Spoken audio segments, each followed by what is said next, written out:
Vintage Guitar people, welcome to How Guitar Will Travel, presented by Vintage Guitar Magazine, with your host, me, James Patrick Regan, otherwise known as Jimmy from the Deadlies, and today I'm speaking with guitarist, pianist, and bandleader AJ Croce. In our conversation, AJ tells us about his current tour schedule and his new album, Heart of the Eternal, and the personnel on the album. And he also talks about the vintage gear he used to record the album. AJ then tells us about his guitar and amp collection, which is very impressive. AJ talks about his shows and how much of his dad's, that's Jim Croce, music he plays versus his own, and he takes requests. AJ talks about growing up with his dad's record collection. His dad passed away when he was only 2. AJ discusses moving from keyboard to guitar and the successes after doing that, and he also describes losing his sight at age 4 and how that impacted his musical skills. AJ talks about how Mae Axton introduced him to Cowboy Jack Clement and how his first session with Cowboy Jack used him to replace Jerry Lee Lewis. And AJ shares the gear he's searching for. To find out more about AJ and where he's playing, you can go to his website, ajcrocemusic.com. That's AJCROCEMUSIC.com. Please subscribe, like, comment, share, and most of all, review this podcast. I'd really appreciate it. And please support Vintage Guitar Magazine and all the wonderful things they do for us guitar players, because you know what? They do so many wonderful things for us guitar players. Here's my buddy AJ. Hello. Hey there. How are you, AJ? Good. How are you? I'm good. Thanks for doing this. I appreciate it. Of course. Where are you located? I'm in Nashville right now. Are you really? Is that where you live full time? Yeah, it's where I live, and then back out on the road on Thursday, heading to Canada for 4 shows, and then back in the U.S. and in and out all year. Right on. With the new record and everything, you know. Sure. What's the name of the new record? Heart of the Eternal. Heart of the Eternal. I listened to a lot of the tracks. I don't know if I listened to all the tracks. The link they sent me, I couldn't tell if it was the whole album or it was just the partial album. But it was fantastic nonetheless. Are keyboards your primary instrument, or do you I mean, where did you start? Did you start on guitar or keyboards? Piano.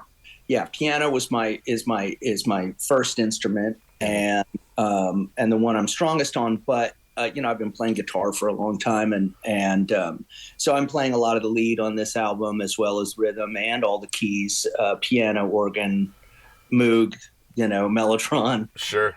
And as far as like the violins and stuff like that, are you playing any of that stuff? No. The guitar player in my group, he played mostly rhythm on it. There was 2 songs I had a guest come in and take a solo on. Jim Oblon, I don't know if you're familiar with him. No. And Jim plays with Paul Simon, wow. Bunch of folks. And then a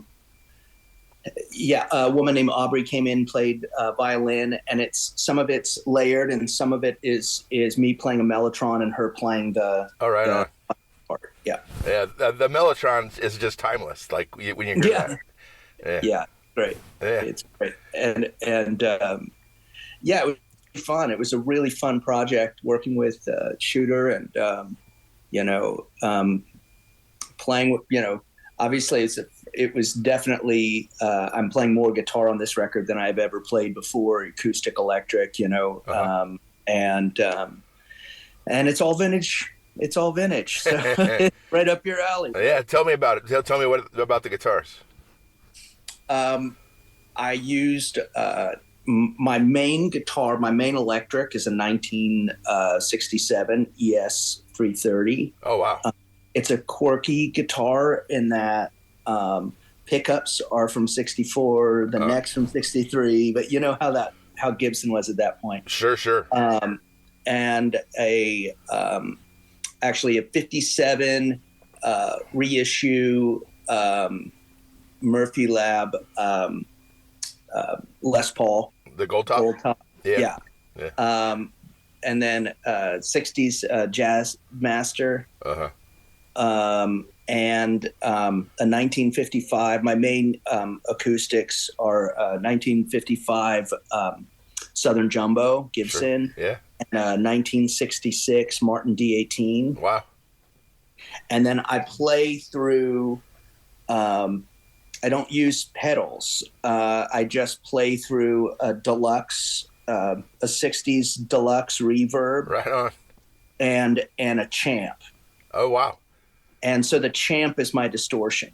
Okay, sure. Yeah. You just crank it to 10? I don't need to. It starts to break up. It's a 57 Tweed. Yeah. Or 56. It is amazing. Right around 3, it starts to break up, and then after that, it's just a matter of how much breakup you want. So it doesn't get much louder after that. Maybe at 4, it's like its peak, and then the rest of it is all dirt, which I love. Is that your touring rig as well? Yeah. And what about do you worry about taking old amps on the road, or do you have backups? No. I mean, that's why. Reason I buy old guitars and amps is because I love playing them. Sure. Why would the only thing that's not vintage is the Les Paul reissue. Yeah. Right on. And then I've got a bunch of great vintage guitars here at the house too. Like what? 33 LOO, which was my father's writing guitar. First 2 albums were written on that. Right on. Operator and Don't Mess Around with Jim and all of that. Sure. Time in a Bottle and all that. And then I have a 1951 0018, which I just recently picked up when I was in Philadelphia. Wow. Playing a show. And I've got a 61 Sheraton. Yeah. Which belongs. The 61 Sheraton has kind of a provenance to it. I bought it from Andy Reese, and Andy bought it from Harold Bradley. Oh, wow. And so I've got photos of Harold playing it. And, right on. And I used it on not the new record, but on the last one. My 330 had come off the road and hadn't had time to have any work done on it. Sure. And just was not wanting to stay in tune. And a guitarist passed me that 61 Sheraton, and I was like, "Oh my God, this is great!" And I called Andy. Said, "Andy, is it for sale?" And he said, "Yeah, absolutely. That's a quirky one because it's got a Bigsby pickup in the bridge. Wow. That is it's a redesigned one, hand wound. Sure. PK Smith. Yeah. Did that, and then an original 30s Charlie Christian pickup in the neck. Wow. So it's a heavy guitar. Yeah. And then I've got a 67 125. I've got a 63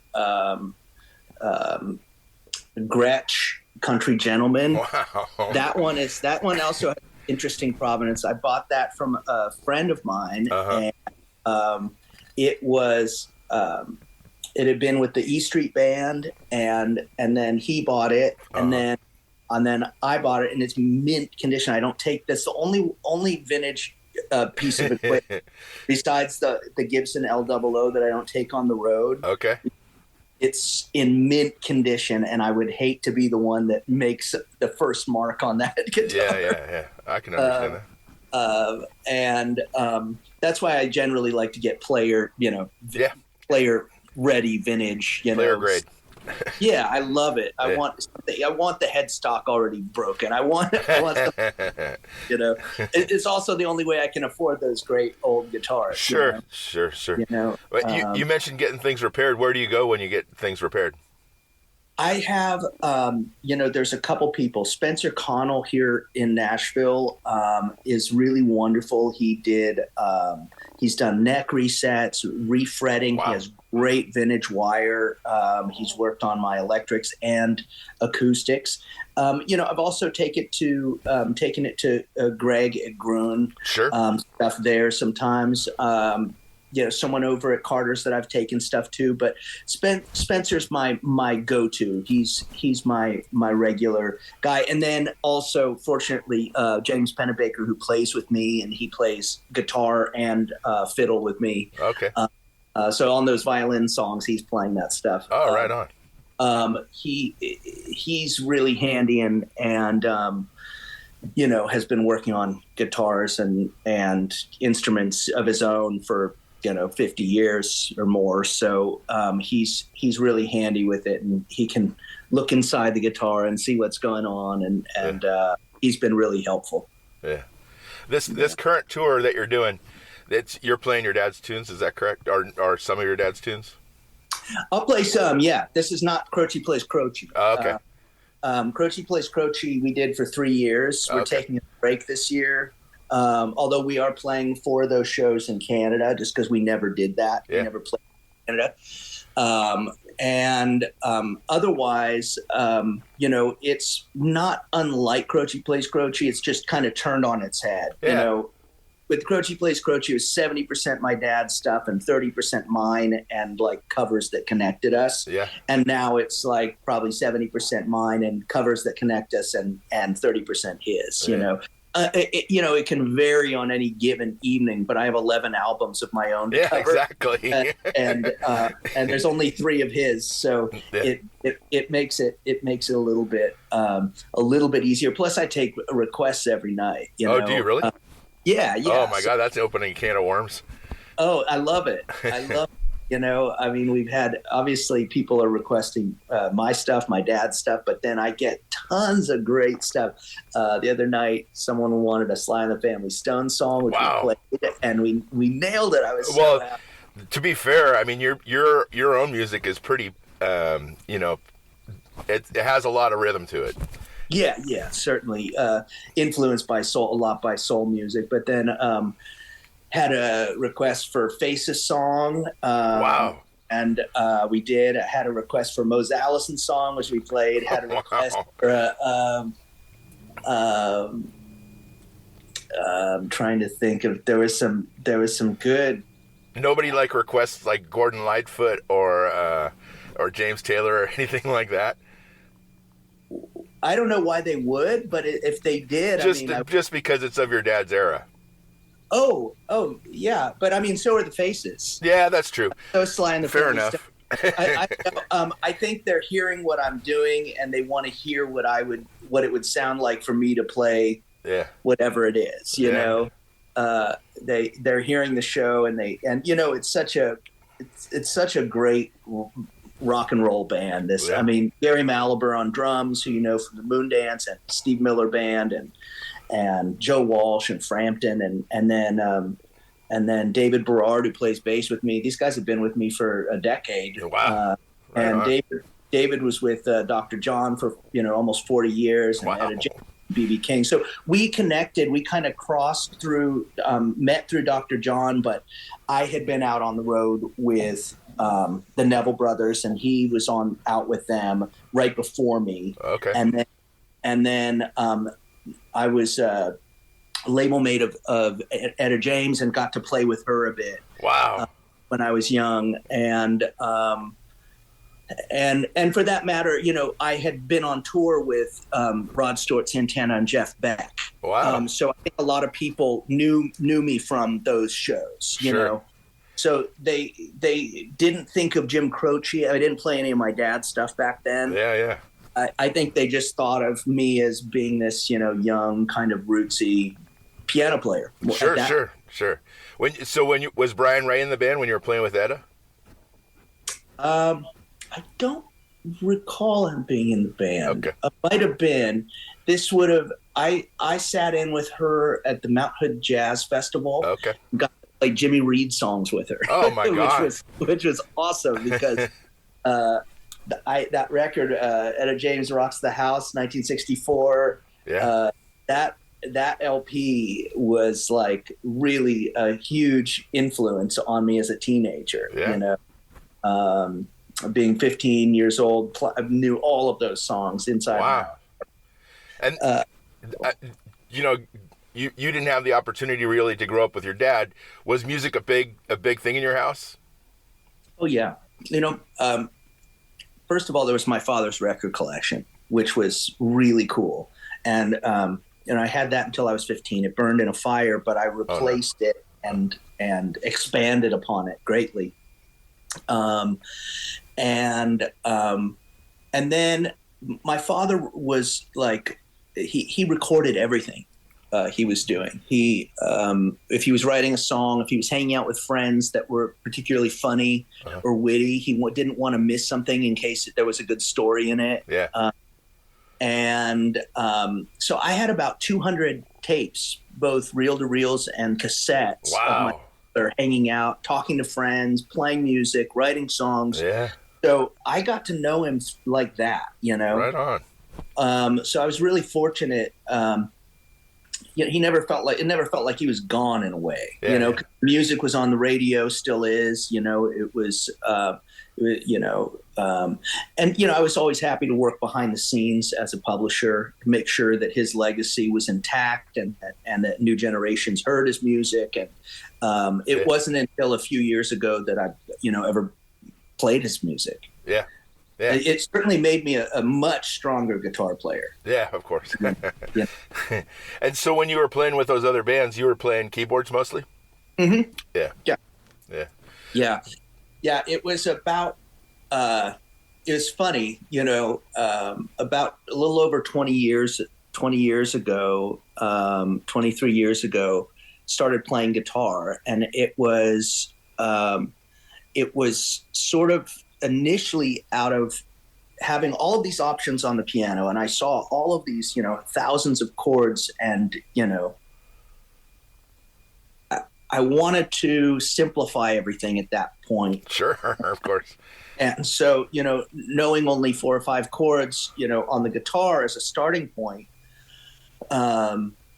albeit kind of cool chords, was my jumping off point. And initially, that was it. There was this thing that started happening where the songs I wrote on guitar and that I recorded on guitar ended up becoming successful. They were charting. They were getting, Billboard Top 40. And I was like, well, there's got to be something to this. I spent my life learning to be a great piano player, and then I pick up the guitar, and I at that point I'm like a pretty half-assed guitar player, but what I'm playing is resonating. Yeah. And so I think there's something in the simplicity, or that it's just, I think it tells a story, and it's no different. It's same thing happened on the last record with the song I recorded with Robin Ford, where we're playing guitars, or the ones on this record, like I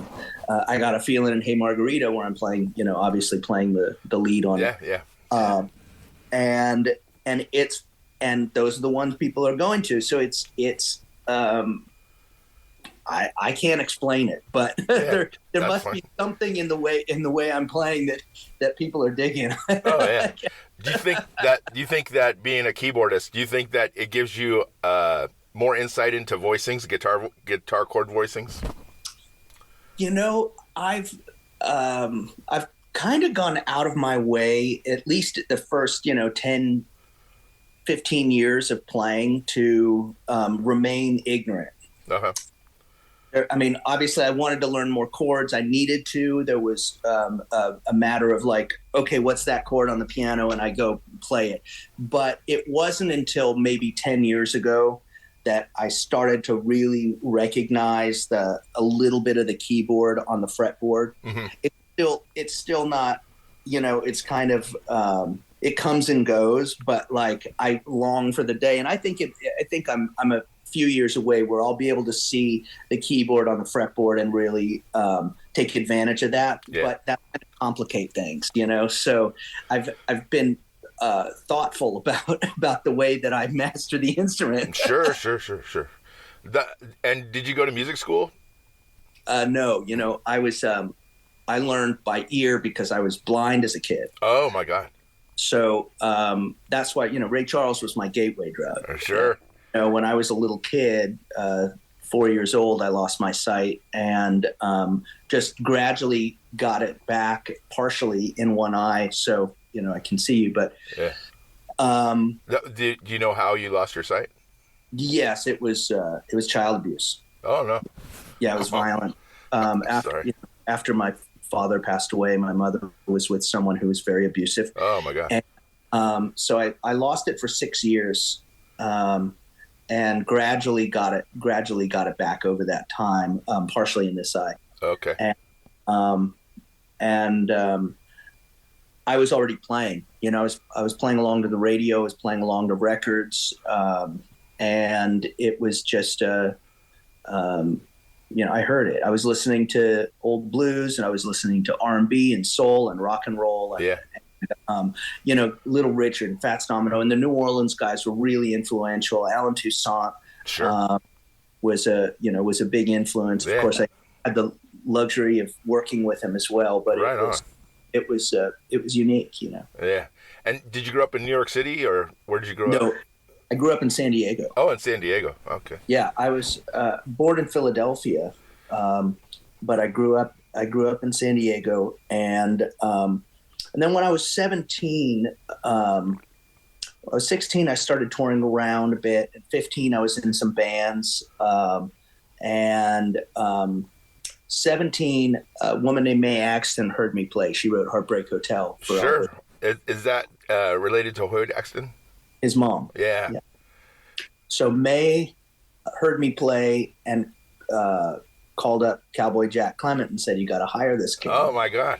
And I was 17, and so I came in and filled in for Jerry Lee Lewis on a session. He walked out and walked in. And at that point, I really knew it was Elvis's band sitting there. Wow. James and Ron Tutt. Yeah. Jeff. It was and Cowboy was just a character. Yes, of course. And he was a real eccentric. Anyway, yeah. So that was my first session, and I realized I was going to be, at that moment.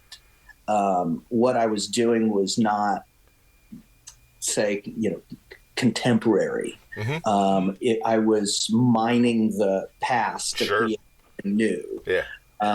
And my ear was drawn to the beauty of vintage gear from an early age. Yeah. From the time I was, 13, 14 years old, I was listening for what the players were using, what were they playing on, and whether they were guitar players or bass players or drummers, or I wanted to, it informed me of what the instruments were capable of, Do you collect vintage recording gear as well? No, I used to do some home recording, but I found that for myself, I would rather go in where they have an amazing selection of analog and digital gear. Sure. I've always recorded to tape, with the exception of one album. Okay. Record to tape, and then nowadays transfer to Pro Tools for mixing. But I love that. That was I think this was maybe one of the first albums that Shooter Jennings ever did to tape. Oh, really? Because he's a little bit younger than me, and even though he grew up around studios, he and certainly Dave Cobb and he are close, and Dave is a vintage freak, yes. But I think on his own production, I don't know that he had used 2-inch tape before. Yeah. And I think he really appreciated it. Oh yeah, of course. Because I'm a live performer in the studio and on obviously on stage and on tour. Yeah. So for me, being able to capture that live essence as much as I can in a performance, I'm singing live. Whatever instrument I'm playing, I'm singing live. Wow. So there are a couple of exceptions where Hey Margarita is it's deceptively hard because of the rhythm to sing to it. Sure. Play that if you're playing that groove. Yeah, exactly. Kind of a Link Ray, Hubert Sumlin riff. Yeah. and for whatever reason, that one was a little challenging, even though I played a million times. Yeah. I wanted to make sure that I got the vocal right on that, and focused on the guitar part. Yeah, of course. When you transfer things to Pro Tools, are you grading them out as well? No. No. Nope. That's cool. Nope. Right on. No clicks. Yeah. No clicks. Yeah. I mean, my drummer's the click. Yeah. Yeah. Well, if you have a great drummer, you don't need a click. Yeah. I mean, and sometimes we will. The only time we really ever use a click in the studio is just as a reference point of tempo. Yeah. Just to be like, will you count this out for me and see where it is? Yeah. I feel like it might be a hair fast or it might be a hair slow. Let's kind of get a sense of where that is. And then once we get that right tempo, if it's not natural, then, we go from there. Yeah. Yeah. Right on. Just as far as your eyesight is concerned, do you have to have somebody with you that can help you out, or you're okay? I've got these glasses help, and no, I don't. Not at this point. I will eventually. I'll need. I'll get a dog. Oh, okay. Yeah. Yeah. So is your vision degrading as time goes on?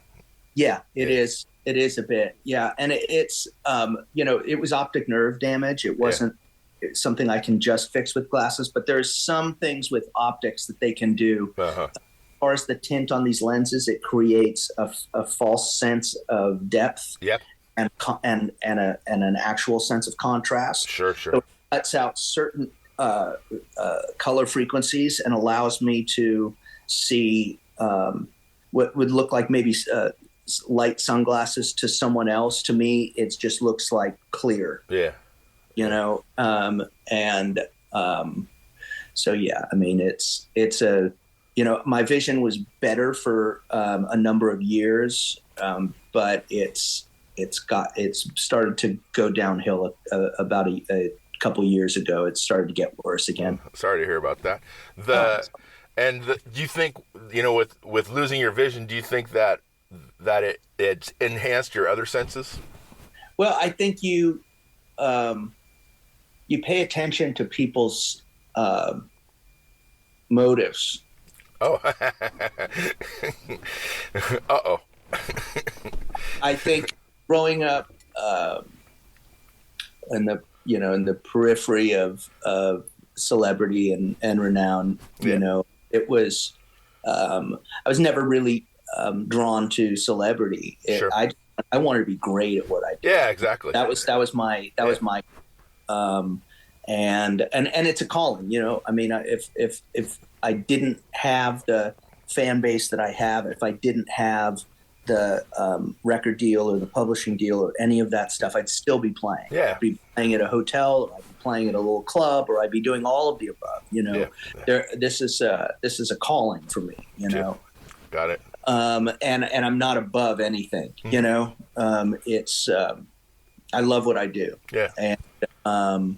And so I think I don't know. I think it was just one of those things where without sight, you become aware of little facets of people's personalities, and sure. and you're looking for their heart as much as you are something else. Now, I don't know if I had better hearing. I think you pay more attention to things. Yeah, that's what I meant more than anything. Yeah. Yeah.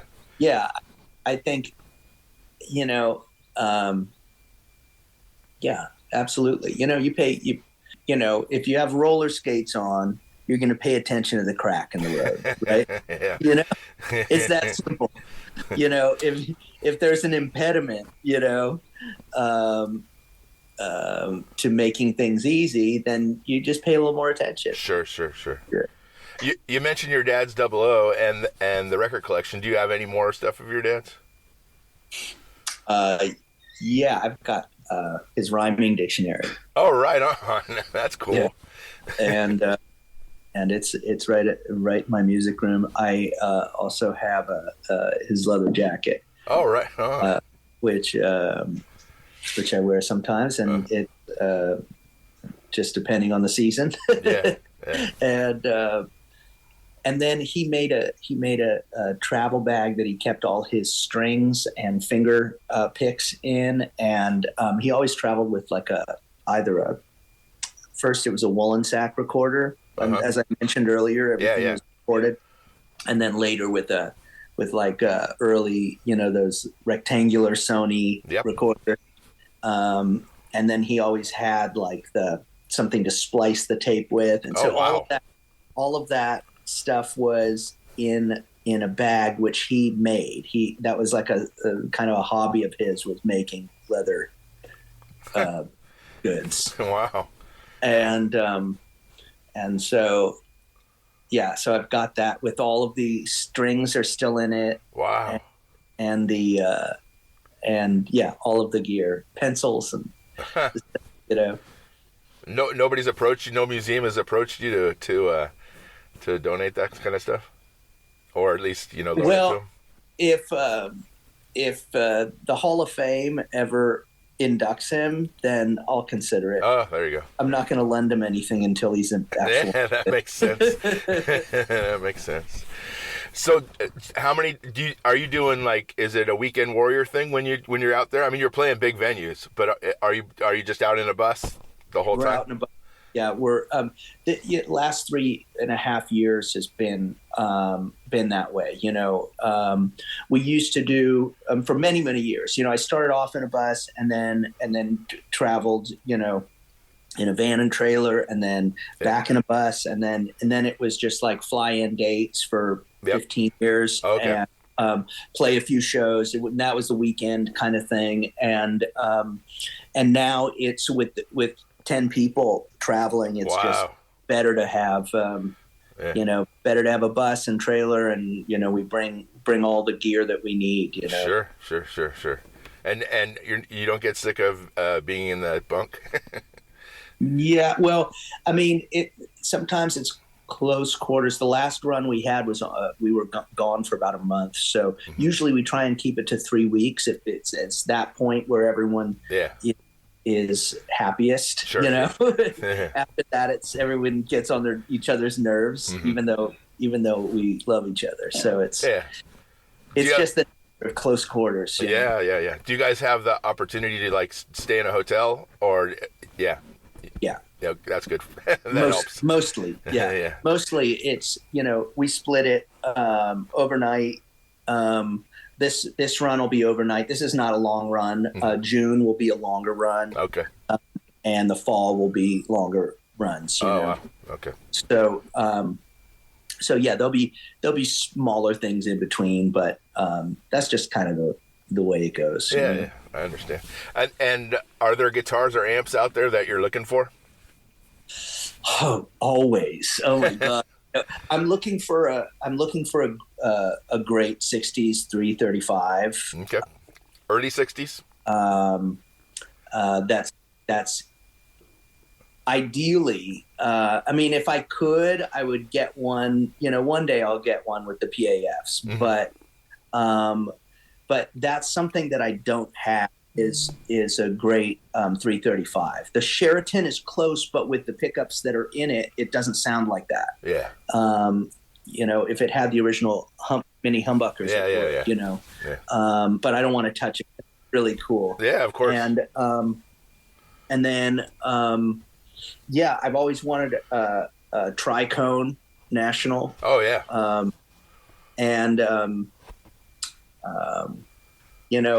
I think I'm always like keeping my eyes peeled for the right, the perfect J200,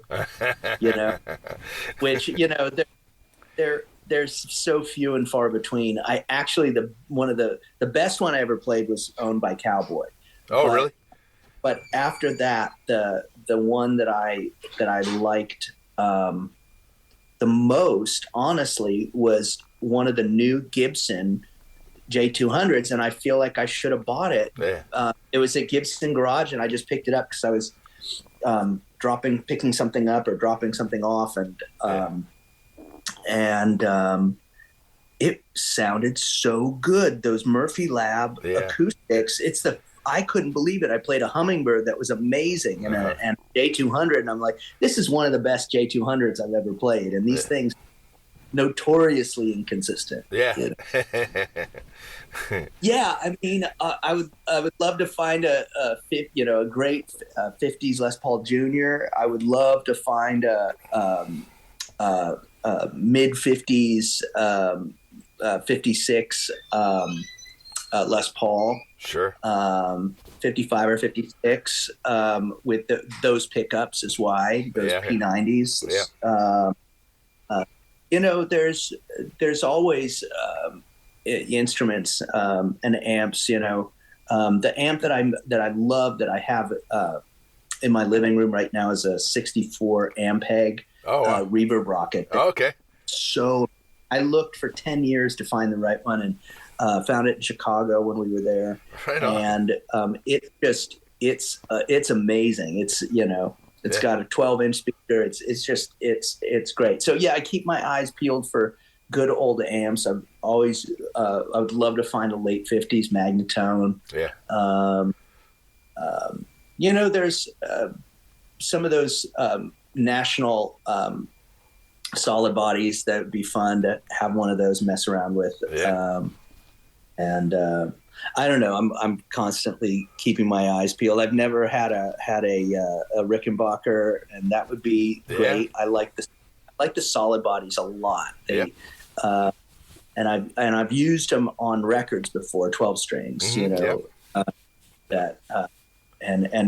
was great. But recently played a 6-string, and I was like, this is really fun. Yeah. But right now I've got enough. Yeah. I've got to get rid of something before I add to it. Yeah. Where would you go if you're going to sell stuff? In my neighborhood here in Nashville, there's a place called Fanny's, and they always have really good stuff. Okay. Remarkably good for a tiny little guitar shop. That's mostly consignment electrics in there. I mean, some there's an acoustic room too, but the electrics are remarkable, and the amplifiers that are in there are really surprisingly good. Yeah. It's just a pretty great collection for a tiny place, and it's walking distance, so that's great. Yeah, that's fantastic. And then both Carter and Gruen would stuff. But it's hard to say these days. Yeah, I understand. Yeah. I didn't know if you had like a reverb shop or something where you sell. No, I don't. I mean, I don't know of there being like a. I mean, I don't have it on a page on Reverb or something. Yeah. You're better off. But, I mean, believe me, I looked, but I got ripped off years and years ago on an acoustic, not through Reverb, but through eBay. And ever since I've been really, I guess, hesitant to spend more than a certain amount of money on anything like that. You know what I mean? I agree with you. Like there's a limit. Like, okay, if this isn't what plus it's such a tactile thing. You want to see how it feels. Like the neck on my Jazzmaster. I absolutely love this thing. I've never played a Jazzmaster with a V neck. Yeah. It is the most amazing thing. I mean, it's amazing. Yeah. It just plays so well. Yeah. And little things like that you would never be able to really tell how much you like it. Like with those 33s, 34s, those 30s Gibsons that I love so much, the necks are so different. Every one of them is so different. That like 33 are the most consistent I've found. But I mean, 37s, I've played that they could be anywhere from being almost like a thin 60s neck to like baseball bat, you never know what and all the same model, just made by someone else, at the back. Exactly. exactly. Yeah. They just that day they carved it differently. Yeah, exactly. And apart from music, is there anything you do for fun? No, I don't have fun. Ah, good. I ruled it out. No, I do all kinds. I love to travel and I love nature, so I love being outside and love to hike around. I love the beach and have a place I escape to where I can be near it. And yeah, there's just I love animals, so spending time with them is great. Yeah. Well, you're coming to the Mountain Winery in Saratoga here pretty soon, and I'm going to check you out when you get there. I look forward to seeing you play. Oh, awesome! Oh, that'll be a great show. I haven't played. Man, I haven't. I had a really funny experience there 30 years ago. Wow! Playing with opening up for the Four Tops. Oh. With the original members. Oh, great! And it was pretty amazing. I'll tell you about it when I see you in person. Yeah, that'd be great. Because it's cool. All right. Well, I'll see you in June then. Okay, fantastic. Well, it's wonderful talking to you. I really appreciate you taking the time to do this. You bet, man. Take care. Yeah, you as well. Bye-bye. Bye. Thanks for listening to Have Guitar Will Travel. You can catch up on all the things I'm doing at thedeadlies.com. And I'm on all the social media platforms as well. And please support Vintage Guitar and all the wonderful things they do, because they do many, many wonderful things for us guitar players. Thanks. Please subscribe. Please tell a friend. And I'll see you guys next week. Bye, guys.